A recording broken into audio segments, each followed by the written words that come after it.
Joining us now, State Senator Bill Stanley. Senator Stanley, good to have you with us. Great to be with you, John, here on this snowy day. We did not have a 2-hour delay or closing here at the Capitol, so we're open for business. Yeah, how come everybody else had a 2-hour delay and you guys are open?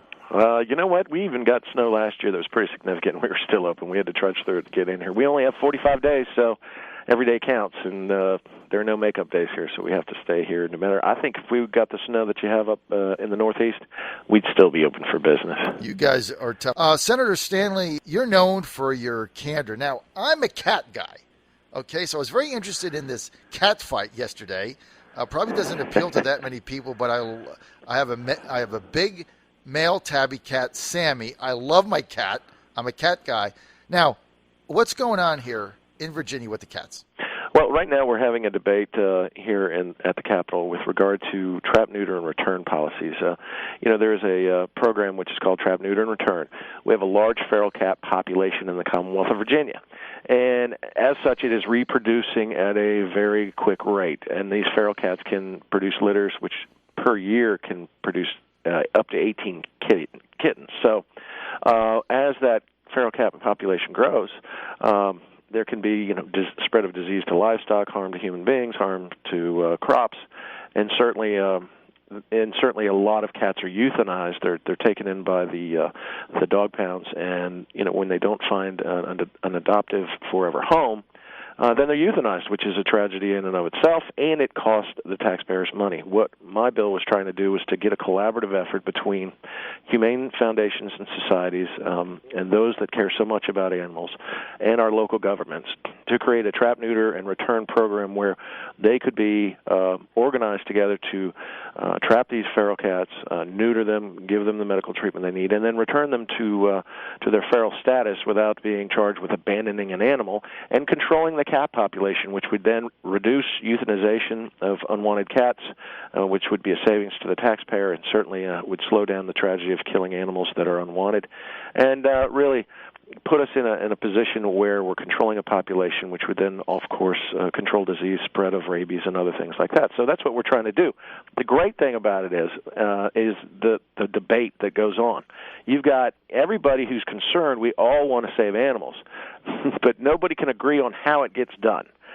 So some people love my bill, some people hate my bill, and they're all, within the humane societies and rescue leagues. And as I said there at the stand, this is the first time that any of my bills have been called thoughtful and dreadful at the same time. Well, I love your bill. How does it get into law? What do we have to do?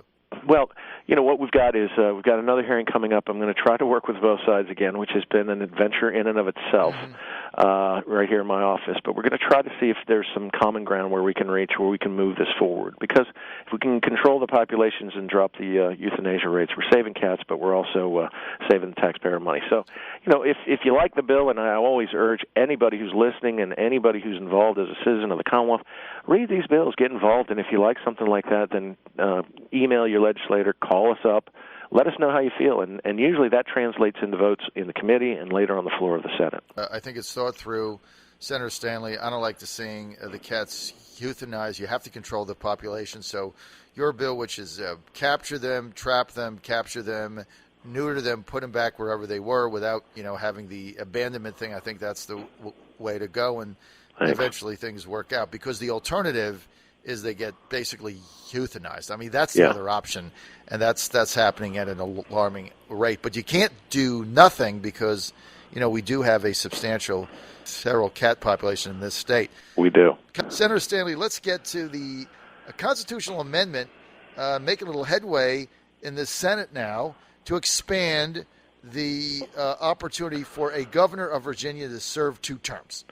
Okay. That's certainly been sponsored by Tom Garrett. I think both sides have sponsored this constitutional amendment at one time or the other. This time is a little different because we have a Democrat in the governor's mansion, and the bill is sponsored by a Republican. And, of course, we're going to have to vote on it 2 straight years, and then it's sent to the voters for a referendum. If you change the Constitution in Virginia, the people that change the Constitution are citizens, because we may propose it, but they can vote it up or down. What this does would give the governor, for the first time since Reconstruction, consecutive terms. I voted against the bill. I like it the way it is. I think we can fix what the problem is, because when the new governor comes in, our problem here in Virginia is the old governor leaves proposing a 2-year biennial budget, and only the new governor can tweak it, but he or she do not get their own budget until the last 2 years, and then they go out. So they get a 4 years budget, so they get their own budget the last 2 years of their service as governor, and then they propose a budget as they leave. So if we adjust the biennial dates, we can have the incoming governor propose budgets for all 4 years that he or she serves. Right now, that's really the problem. I think that's how you fix it. Ryan McDougal has that bill. I think I like having a governor that can serve, non-consecutive terms, but can't serve 8 years. I think if you look in the spectrum, 4 years is good. 8 years can get very tiresome, as we see even at the presidential level. And so I did some research last night, because I wanted to see if this was something that was proposed by our founding fathers who established the Constitution here in Virginia, and it actually was not. This was actually proposed and passed during Reconstruction, and the intent was to keep a strong Virginia governor from not occurring again, to kind of keep us on the back burner, so to speak, in terms of national power in the future. So it was an the South lost, and that's why they created the bill. So when I read that, then, of course, I started to scratch my head and maybe want to change my mind a little bit. But I still think the one-term non-consecutive governor law is a good law. So that's why I voted against it. But it has some steam here, and I think it's going to pass the Senate. We'll see how it does in the House. Well, it's there's two sides of the argument. There's no question that the lame duck status of a governor does make it a difficult thing, and then you have to keep getting on the job training. On the other hand, those of us that like term limits and don't think that people should serve in perpetuity, that's a good thing, because on the other hand, you're saying, well, the governor is not really accountable to any special interest or anything else because he's only one term. But then on the other hand, I can give all the arguments. He's not accountable to the voters either. So it's kind of a tough thing, one way or the other. So I haven't made my mind on it. My mind made up, however one would say that. My mind's not made up. 8:50, back with Senator Bill Stanley. Okay, let's get yesterday.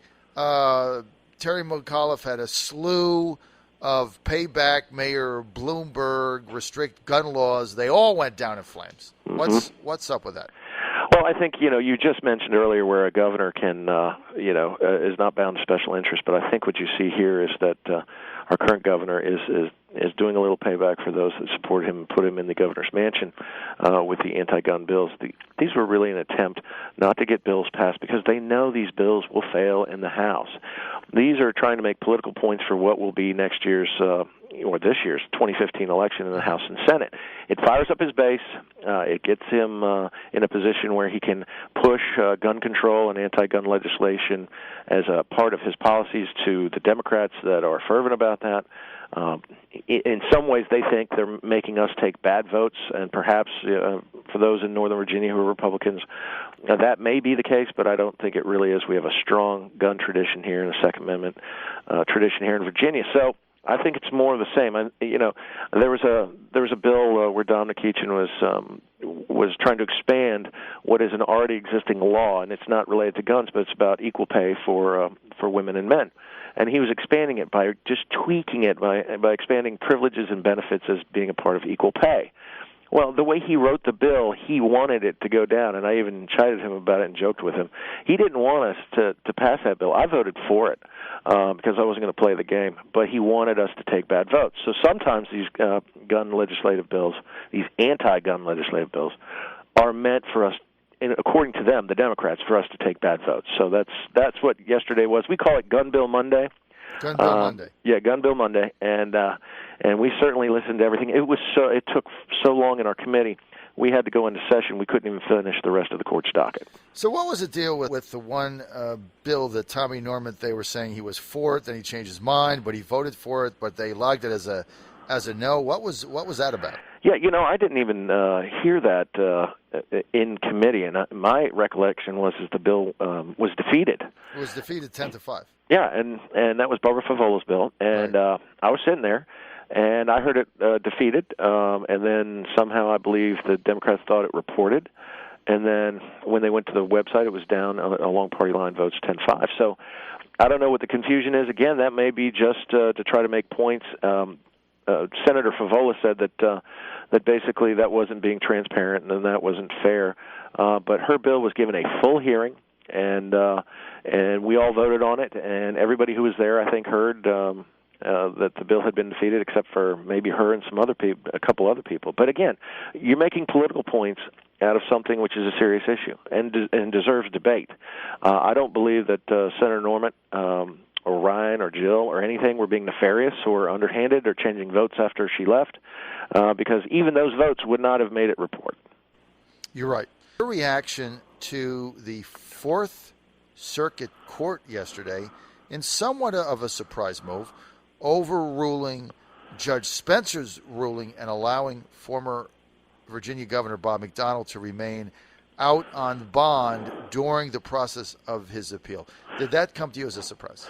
It was a very pleasant surprise, and I was thrilled to see that. With Governor McDonnell receiving a 2-year sentence, the appeals process in and of itself, winding through the Fourth Circuit Court of Appeals, which they've actually accelerated that, but even to the Supreme Court, by the time, if it got to the Supreme Court and that case was heard, he would have probably have served the most of or all of his sentence. So just on a fairness ground in terms of trying to give him the right to appeal, because you can't take back jail time served. As a criminal defense attorney, I say that a lot, especially if we got it wrong at the trial level. But what was significant was the ruling of the Fourth Circuit Court of Appeals, which I have always said that I expected him to get more favorable results at the Supreme Court level, that doesn't like the honest services federal law that he was prosecuted and convicted of. But at the Fourth Circuit Court of Appeals, what they said was that there was a significant and substantial issue of law and fact that could result in a reversal. And that is a very high standard to get bond granted at the appellate level. Mm-hmm. And so for them to say that, I think, shows that maybe that case is going to move in the right direction. They're going to take a hard look at the Honest Services Act, the federal act that he was prosecuted under. And I think what we may find is a vindication of Governor McDonnell, who is a great man, at the Fourth Circuit level. I think even if that doesn't occur one way or the other, Governor McDonnell will be those convictions will be reversed, I think, at the United States Supreme Court level, if not at the Fourth Circuit. But I think it was very significant. They don't say those words very lightly. They say there is a significant issue here which they need to look at, a significant issue which has more than just a little chance of being looked at and reversed and having that conviction reversed. Makes sense. Maureen McDonnell, I don't see how she gets any time at all. What say you? I would tend to agree with you with the governor's sentence being as it is, and really how the evidence unfolded. I think Judge Spencer should be commended in the administrating of the sentence to Governor McDonnell, and I think you will see that there is compassion in this judge. I think he'll look at what her issue and situation was and fashion a remedy and a sentence that is both tempering justice with mercy. So I think looking at Governor McDonnell's 2-year sentence, I think she gets significantly less or halfway house or probation. Senator Stanley, I've got 30 seconds. Joe Morrissey, new felony charges, indictment. I mean, you've represented Fighting Joes. You think there's anything to this, or you think it's a witch hunt, and we only have a half a minute? Yeah, no, it's strange. I think, look, the evidence comes from the father of the person involved originally. It's just strange to me that you'd introduce evidence into a sentencing knowing that it was false when you know what the outcome's going to be. You knew you were going to get 180 days.